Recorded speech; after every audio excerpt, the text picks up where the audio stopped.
Hi everyone, and welcome to another episode of Ask, Learn, Grow, the show where the Reef team answer questions, share insights, and discuss topics from the digital marketing industry. I've got Andrew Tan with me today, one of our talented performance media managers, and Andrew's going to shed some light on Google's Optiscore. So what it is, how to improve it, and a couple of things that you might not know. So Andrew, I'll hand over to you. And do you want to tell people a bit about what Optiscore is and why it's important? Okay, thanks, Scott.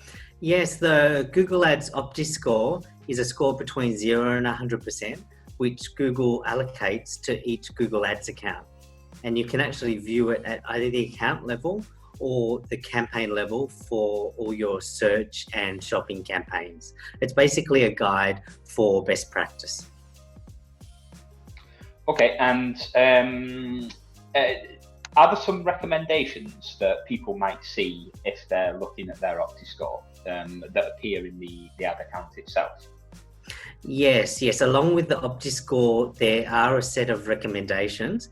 That's a set of personalized recommendations from Google. That's based on how the account's set up, on the history of the performance of the account, as well as the current trends which are in market.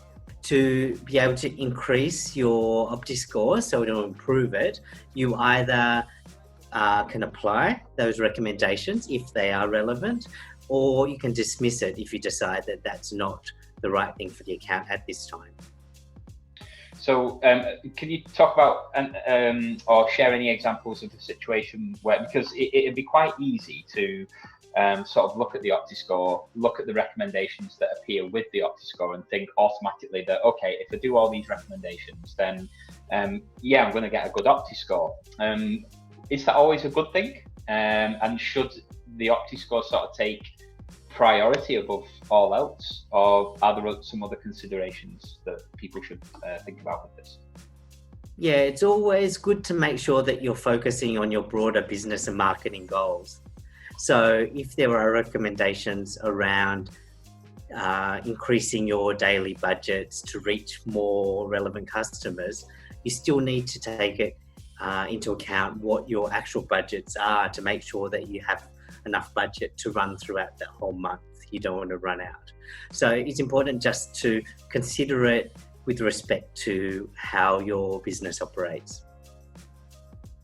And there's different categories of recommendations, I think, isn't there? Is there 4? Yes, there's. Talk a little bit more about that. Yes. Yeah, there's 4 categories of recommendations which they provide. The first one is bid and budget recommendations. For instance, one of those might be increasing or changing your bidding strategy from a manual bidding strategy to our maximized conversions bidding strategy.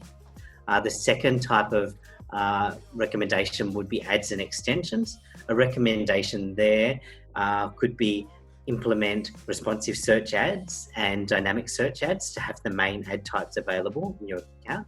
The third one is around keywords and targeting, and the fourth one is about repairs. Okay, great.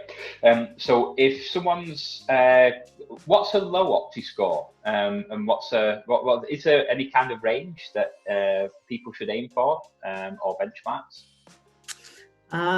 There's not actual benchmarks which are out there at the moment. It's very personalized, and it's just basically meant to be for you to keep on improving the score of your account.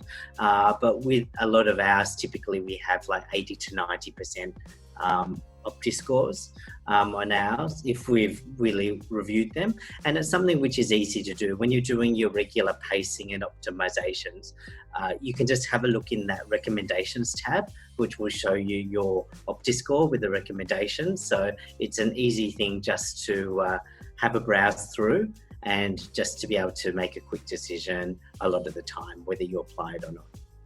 As long as it's in line with business objectives, like you quite rightly pointed out before. Definitely, it's best to keep that in mind. Just because you want to make sure you keep those goals in mind.